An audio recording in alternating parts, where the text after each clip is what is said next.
You're listening to the AFTERBUZZ TV Network, now the largest new media platform on the web, and your #1 source for after-show entertainment. Very good, Team Johnson.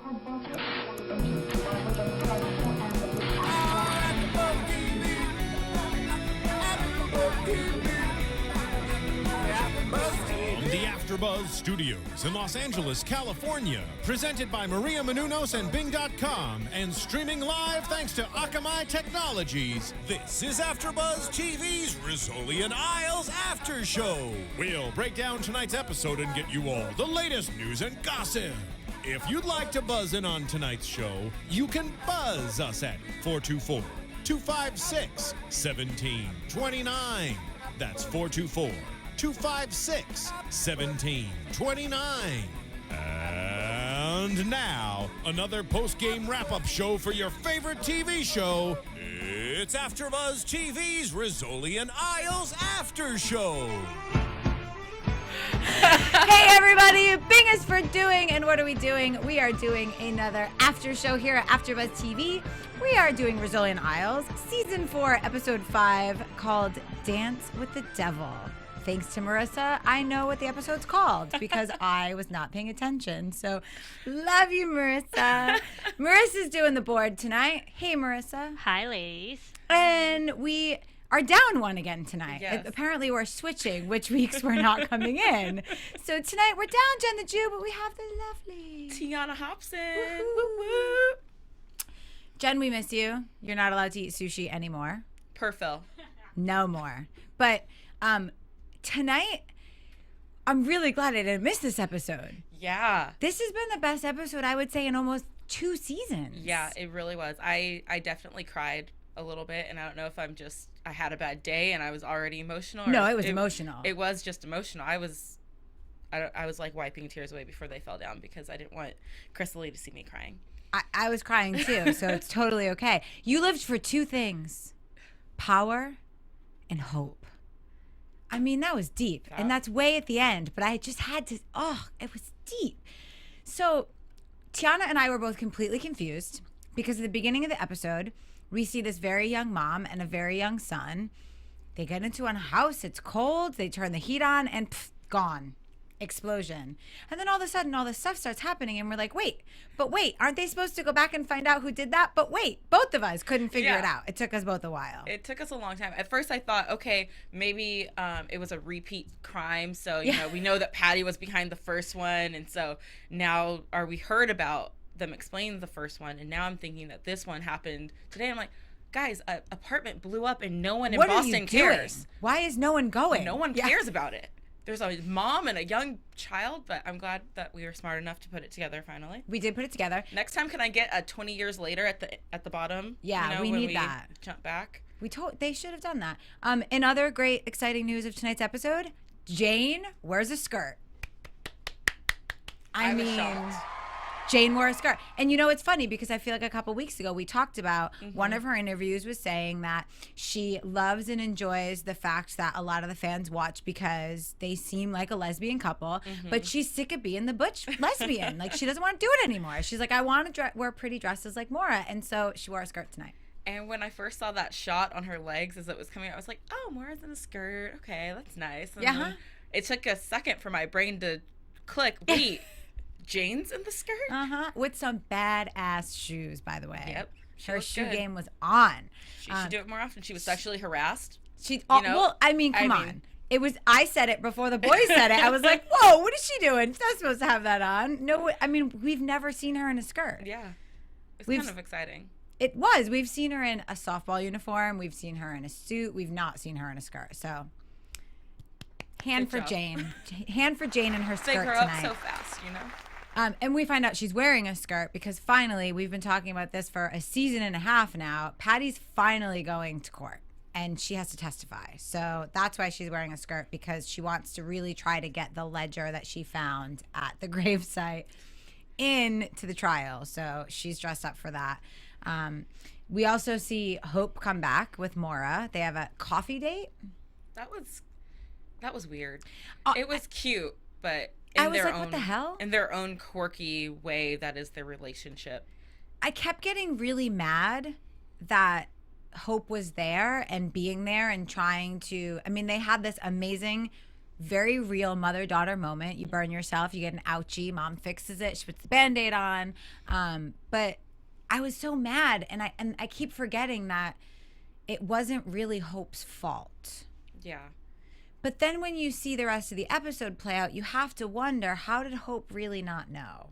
Is she really that dumb? Yeah, because she said, Paddy's not the man that she fell in love with. He was so sweet and so kind. But even if you're playing dumb and not asking the questions of, where he's getting these injuries from and everything, part of you still knows deep down that he's not doing good things. He's a bad guy. That he's a bad guy. So at some point, you can't keep helping this bad guy without you in turn becoming a bad person too.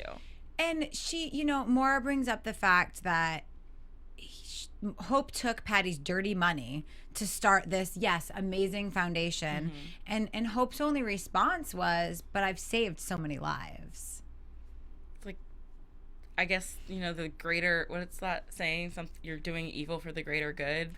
Yeah, but I feel like, one, Hope was very selfish in taking the money because she knew she needed it and she wanted to start this foundation. But two, she really still loved Paddy. Like, there was very clearly still a huge attachment there. So I feel like that was selfish of her. She wasn't doing it for the greater good. I feel like she was doing it because she wanted that closeness to him. And at any point, I don't know if this would have made it better, but at some point, she's clearly a successful doctor. She could have given back the money. Yeah. So that, she could at least wipe her hands free of that dirty money that started this and make it a legitly clean place and, unsoiled by Paddy's bad habits. And then they talk about the creepy drawing. That is, and that Maura just used to stare at it as a It's child. so creepy. Yeah. And obviously, so Maura's adopted mom, the woman who raised her as her mother, she had to know that the drawing came from Paddy, right? And so Paddy drew Maura's mom grieving at what she thought was her dead child. It's like, it's really creepy. Yeah. Because both of these women, Maura's real mom and adopted mom, were both really smart women who fell in love with this man who was horrible. Really horrible. And it's like, they were so book smart, but when it came to like the real life stuff, like, how do you fall in love with a guy like that? I guess, like Hope said, they met while she was studying and he was drawing a picture of her, creepy, but that's how they met. And so she kind of blocked out everything. You're going to believe him if he tells you that he works at a bakery instead of, I kill people and smuggle drugs and do all this horrible stuff. I mean, they both had to have known he was a mobster. Like, he's Paddy Doyle. And when you're from the East Coast and towns are small and everyone knows each other, and I was brought up outside of Boston, so I know the areas really well. And it's like, there were families that you knew were families that you knew. And so, you know what I mean? Like, you and everyone in every episode always knows who Paddy Doyle is. Yeah. So these women knew and chose to take. But I also cover Sons of Anarchy here, and I'm always talking about the fact that there's this wonderful doctor who's married to the head of the motorcycle gang. So I guess you fall in love with who you fall in love with. And then you do good things to try and balance out the evil that the person you're in love with is doing. Yeah. And then Hope made me look bad because I carry Band-Aids and she carries like dermabrasic something gauze. I can't even say it. I can't even say it either, but that's mom purse to like times 10. Right? Because, I mean, I always have a little thing of hand sanitizer there, sometimes some Band-Aids, maybe a little thing of Neosporin, but she's like ready for burn victims at all times. And then we find out why. So we also find out this episode, which was mind-blowing, that Paddy was Cavanaugh's CI. So he was the guy that ratted people out. And that kind of intrigued me because at the beginning, we don't really know why. We just know that he's the CI. So at that point, I'm thinking, okay, he does have a heart. Like, he's taking care of Boston. He wants the drugs out. He has a heart. I was thinking, okay, maybe he was trying to get in so that he could keep them away from him. Huh. See, Because, I went to because if I was Paddy Doyle, I would be like, let me get in with the police so that I can make sure that they're never really looking at me anymore because they think I'm on their side. And then I became Hope and said, oh, but he's really a nice guy. He was really trying real hard. Yeah. Cut to Maura and Jane's conversation in Maura's yoga room. Oh, gosh. Which was just, of course she has a yoga room. And how big is that house? I feel like there's a new room every time. Every time. And they have a really interesting conversation about both of their fathers. Because I feel like Maura never knew her dad growing up, never knew who her dad was, and very later in life found out that he's this horrible mobster. And Jane had the complete opposite. She had this amazing dad growing up, and all of a sudden he up and left for the hussy in Florida. Sorry, but she's a hussy. Have to. 23, blonde, no good. How do we know she's blonde? Because they're always blonde, Tiona. Oh, okay. They're always blonde. Or so says Jane. But I thought it was kind of they did a lot of mirroring tonight with Hope and Maura and the bandages, and then with Jane and Maura talking about their dads, because they both had such different experiences but both felt the same way kind of at this point. Yeah, at this point, clearly Jane's dad isn't quite as bad. Right. Well, but they have that same relationship where the correlation in their stories just of where their relationship is now. Is it better to have never known your dad and then find out he's a bad person, or to be incredibly close with your father and then him completely and utterly just disappoint you in every way possible? Yeah, and the moment where when Maura tells Hope, could you just go back 35 years and sleep with another man? That's a strong statement. And I feel like there's a lot of people out there that completely 100% relate to that statement. So they put a lot of very realistic things in tonight for a show that sometimes, I mean, I always love the crime and I always love the family, but sometimes some stuff is so stretched out, and tonight felt very, very real. Like if I was going to Boston tomorrow, I would think that Paddy Doyle was on trial after this episode. It just felt like something that could actually be going on and happening, and very relevant to a lot of things happening in the world right now. And it was so, I mean, what's the guy's name in Boston right now that is like the mobster in Boston? They're making the movie about him that Johnny Depp's going to be in, and my brain just, I can't think of it. But there is something going on with a notorious mobster back east right now. So it's just interesting that, But this was a super intense episode because it kept hitting you once again and again, because then we find out, of course, the key witness named Jackie Donovan and the two U.S. Marshals that are trying to get him to the trial get killed by Teamsters. They're never in on it, the Teamsters. Nothing against our great Teamsters, because we have a lot of them here in Hollywood and we love them to death, but he got killed by Teamsters. And within that, we find out that the police officer that had been killed in Atlantic City at the beginning of the episode that they were all raising money for, we found out that he was a dirty cop. Yeah. There's a lot of dead people in this episode that we never got to meet, because it's like every time we're like, okay, we're about to meet this person, boom, they're dead. Yeah. And then it's like, oh, okay, our next witness is this cow guy, but he's already dead. Yeah. And I like how at the beginning, when they mentioned his name, I knew they said it for a reason, because the cans were on the desk, but they said it so quickly and just like, oh, he retired already, and then he went on vacation and got gunned down in a robbery gone wrong or something. And I was like, oh, that sucks. And random that they just brought it up. Yeah. And at first I was, am I supposed to know this character already? Like, have we met him before? And I just don't remember. He was on season 2, episode 12. he walked by in the background with a cup of coffee and a donut. Yeah. Yeah, just stereotype. He was with the green shirt. Green shirt. He had the green shirt on.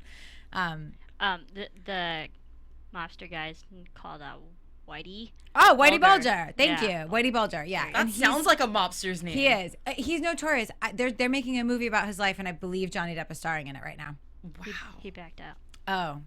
Yeah. Damn you, Johnny. To go make another Disney movie or something? He's doing Pirates again? Leave the Lone Ranger alone.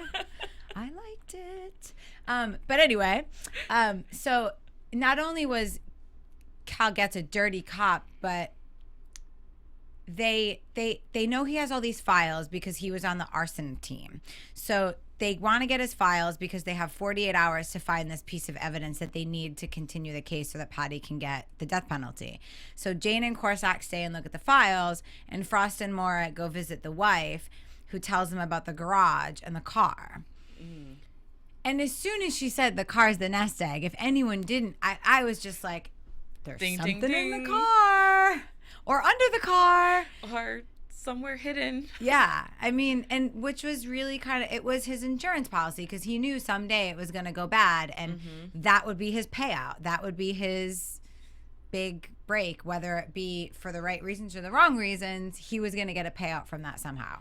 And it's amazing that she never really questioned more into it, because all she sees is this piece of crap car and wondering, how are we going to get anything for that? Right. Never really questioned his meaning of that, because she did look up the Blue Book value of it, and it was like $500.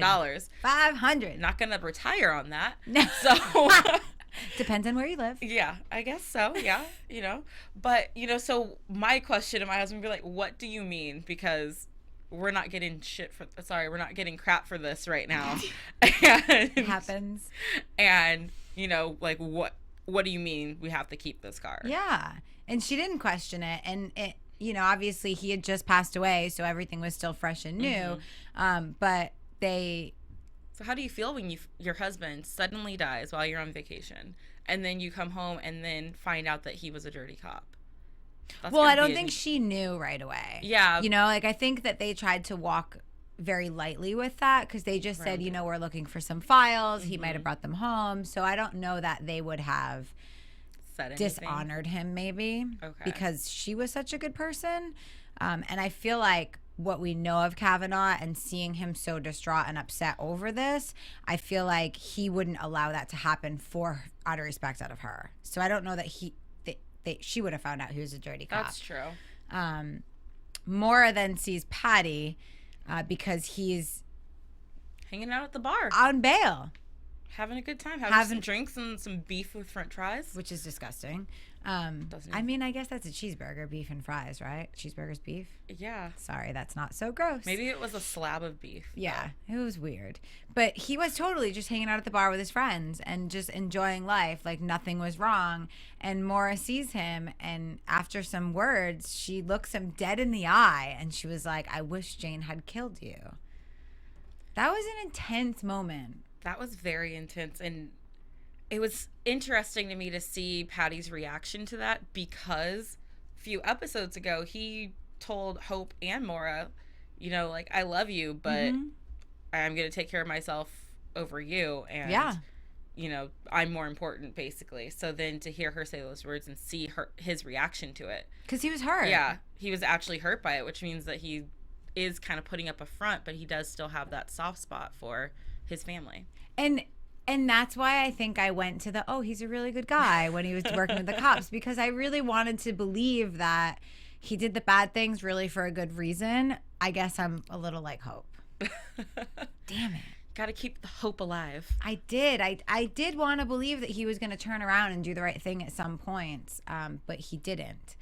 And through all of the files and everything we find out, first of all, is there anything that Jane and Maura can't do, by the way? When they were working on that car together and she came out looking like a grease monkey straight out of the movie Grease, And- I was like, what? This is awesome. And she knew that like it was an aftermarket part that didn't belong on the car, and it was welded in the wrong spot. Like, who knows that? Yeah. Like, she became the Megan Fox character in Transformers She without the did. bad thumb. She did. Without the gross thumb. But didn't she, her dad was a mechanic, or did He was she a just plumber, date- I thought. He was a plumber, but there's an episode like back in season 1 or 2 where the neighbor was a mechanic, and he was like in love with her, and he thought that, and she pretended to be a lesbian with Maura. I can't think of his name right now. It'll come to me. I'm sorry. No, don't be sorry, Yeah. because my brain is so flying right now. I'm like, wait, what? He's like There's a their dumb mechanic? next door neighbor who. Oh, I totally remember that. And I remember her kind of touching the cars and saying stuff about it then. Yeah. But it never really correlated in my mind. But she was like under it, on the thing, sliding out. Then they're asking for sawzalls, and I was just like, look at these two chicks, and they wonder why everyone thinks they're lesbians. Sorry, I shouldn't say that. That's not very nice, but I guess I can. If anybody's gonna on the panel, I guess it should be me, right? But we find out through the stuff that they find in the car that Is it Giovanni? Yeah. I think it was Giovanni. It was Giovanni. There you go. See, that's why we love Marissa. She's so quick She's back on there. it. You're on it. Sure. First Whitey Bulger, now Giovanni. Trigger fingers over there. Right? So we find out from all the stuff they find in the car that Paddy was being an informant. It was all a setup because he wanted to buy cheaper cocaine and kill Cavanaugh. Yeah. So then I became an idiot like Hope. I didn't see the Cavanaugh, like him killing Cavanaugh thing. I saw, if Colombians, it's always the Colombians who move in with, cocaine. How dare they come to yeah, Boston? it's like, how dare they come to Boston and they're on his turf. So, Yeah. of course, he's going to want to get rid of them. And he wants to make money that they're making. making. Yeah, but I never saw the whole, in return, he's got to tie up all loose ends and kill Cavanaugh. And sadly, Cavanaugh finds out that the officer was the one who started the fire. And so he goes and attacks Paddy. And there's like this huge bar fight. And of course, Maura is going to be the one to take care of Cavanaugh. She brings him back to the house after she sedates him, which was the funniest thing. It was like total Dexter. It was a total Dexter. He's in the middle of a conversation. There's the needle, and you're out.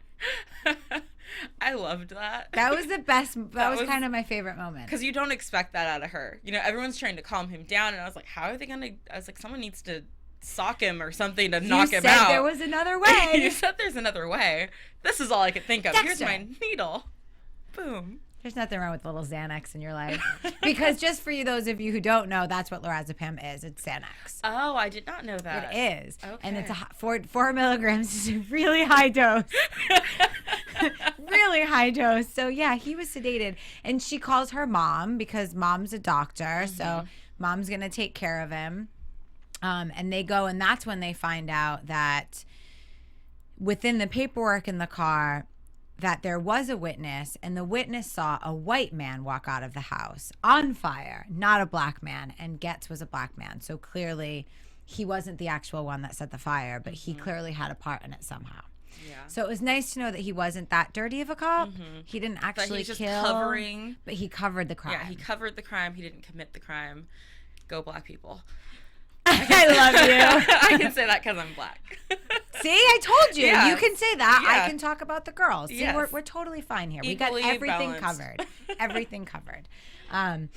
Within that, we see pictures of Paddy the next day after the fire who has the bandage, and Maura sees that bandage and knows it's the work of her mama. Maura's really a detective at this point. Good. She's good. She's really good. Because I know that earlier Jane was like, well, you're not a detective. You can't go with Frost. And she's like, but I'm a woman who can get people to talk to me. But She's really like, I is. make people feel comfortable. Yeah. And she's going to see a woman and make her feel comfortable. See? I'm just saying. Just saying. Just saying.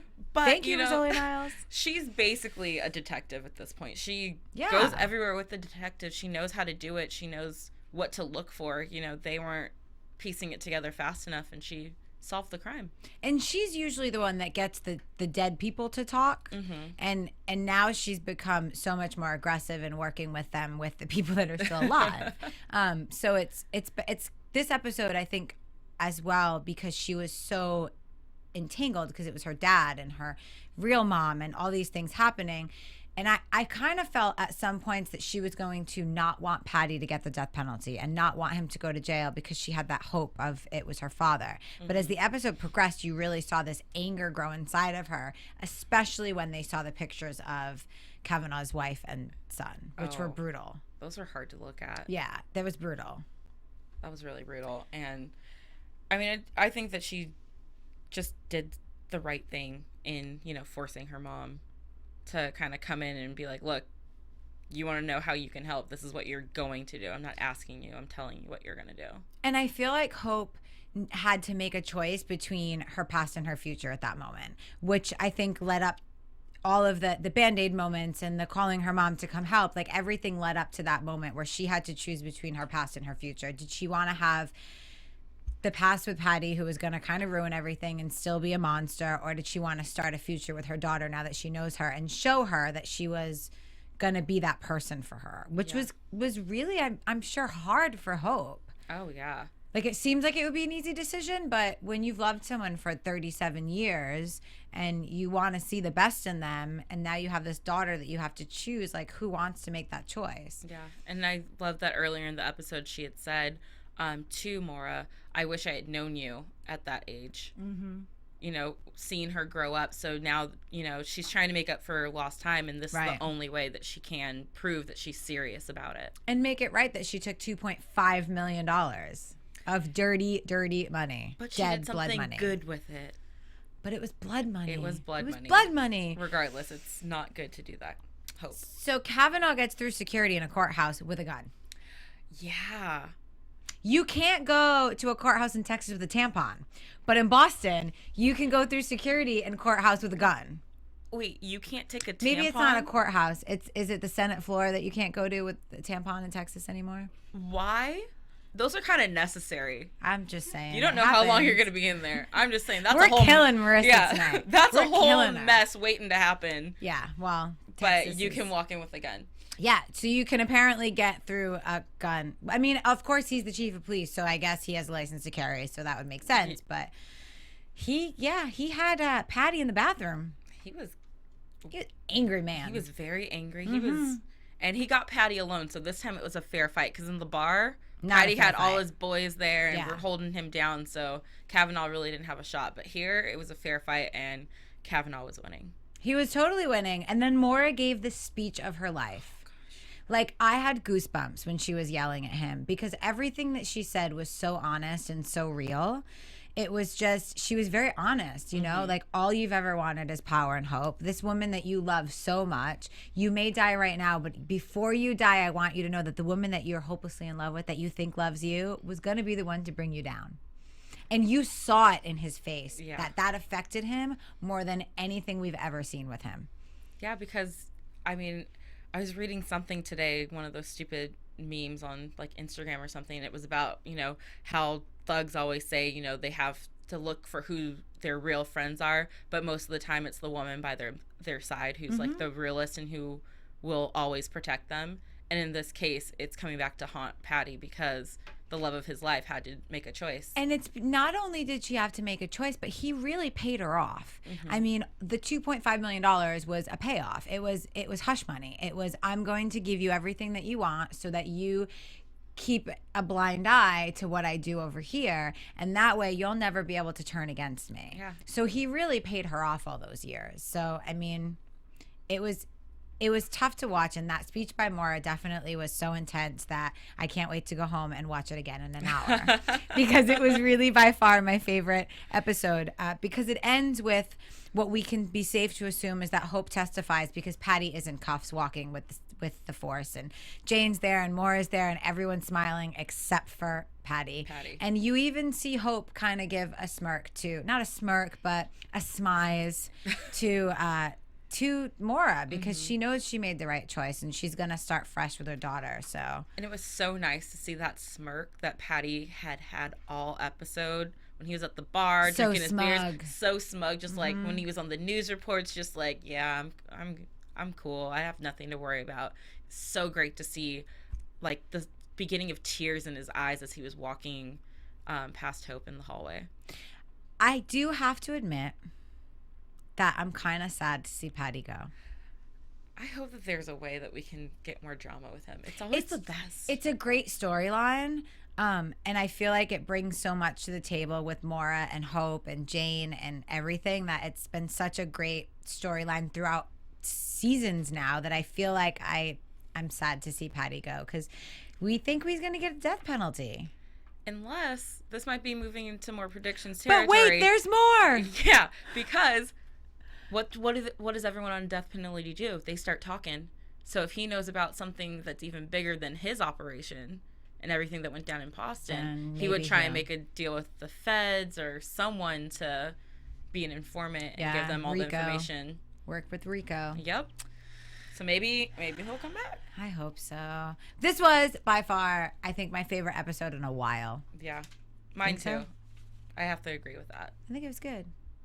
Nothing on the tampons, huh, Marissa? I'm just kidding. No, actually, it was Texan Republicans that confiscated tampons and maxi pads. Yeah. Because they were afraid that they were going to be used as projectiles. Yep. I told you. It was like a big deal. It just recently happened. So I got to watch the news more. You got to watch the news because you can bring a gun to the courthouse in Boston, but you can't bring tampons in Texas. Because, they hurt so bad. They do. Yeah, they do. That to cotton. Don't throw that at me. Don't that throw that at cushion. me.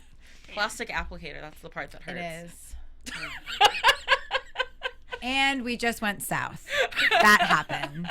I know that Jen is not here, but I feel like someone else may have some fabulous news and gossip. Yes, AfterBuzz TV News. I will give Jen her credit. She emailed in her news and gossip to me. Woohoo! So I'm reporting on behalf of Jen. So there are a couple Twitter contests going on right now. The official Rizzoli Isles TNT account, if you submit fashion-themed fan art, you could be featured on a digital poster that's going to be on an episode at the end of the season. So if you want to submit to that, make sure you go onto the Rizzoli Isles TNT.tumblr.com/submit. Tess Gerritsen, who's the author of the books, tweeted out to tune into Rizzoli Isles tonight and donate to #Rizzoli Raffle for 2 chances to name a character in her next book. Ooh. So- it should be Krisily and Tiona. Those should be the new characters. I'm down with that. Just throwing that out Just there. Hail Mary. Just like the episode. Sasha Alexander tweeted out, #arts matter to me because they teach us how to express ourselves. Join the @LA Fund in bringing arts education back. So she's big on that, and everyone should support getting the arts in our schools. And Awesome. Speaking of Sasha, she also tweeted out a link to a people.com mobile video where it's 60 seconds of her pulling out random questions from a hat and answering them as fast as she can. I would definitely recommend to go out and check it out, but I'll give you some tidbits from there. She was asked what she admires most about her mother-in-law, Sophia Loren, and she said her sense of humor. Something from Maura's wardrobe that she would want for herself, and she said anything Alexander McQueen. Oh, I was hoping for Louboutin. Oh, no, it was Alexander. I mean, I can get with that. And something that we have in common, she was asked what makes her the most squeamish, and she said snakes. And then they put a picture of a snake, and I screamed at work because I have a big fear of them, and I don't like pictures of snakes.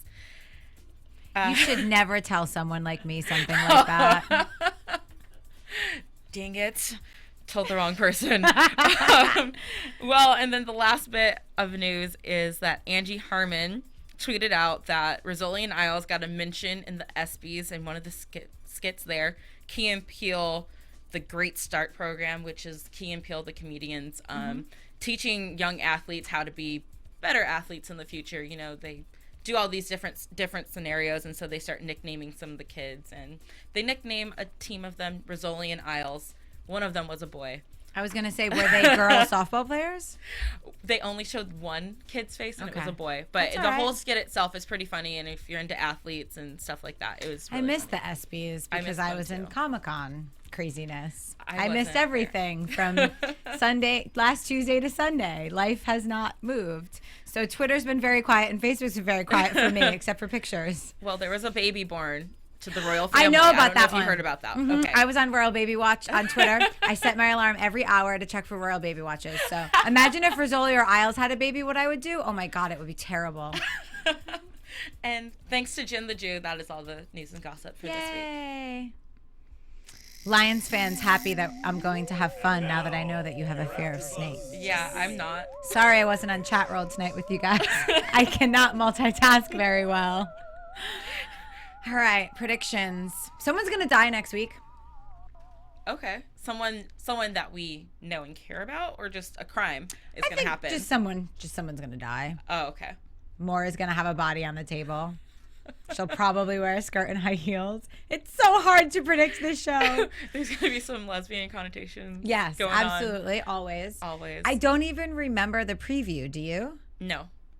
I don't either. I was so affected by the episode that I don't And think I we're was paying fired. attention to what was going to happen next week because I was still absorbing what happened this week. Yeah, no, it was super intense. I feel like there was something big that happened, and I don't remember what it was. Oh, it was a conspiracy theory. An old man on his porch with a shotgun. Oh, aliens! I remember hearing aliens. Yeah, and then there was like a black guy was dead Yep. because he got hit in the back of the head with something. And there's aliens. And there's a contraption. UFOs come to Boston. I like it. I like it. Thank you so much for putting up with us week after week. We hope you love our show as much as you love Rizzoli Isles. Tiona, tell them where they can find you. You can find me on Twitter at TweetT22 or on Instagram at Tiona Hobson. And Marissa, where can they find you? You can find me on Twitter and on Instagram at SeraphiniTV.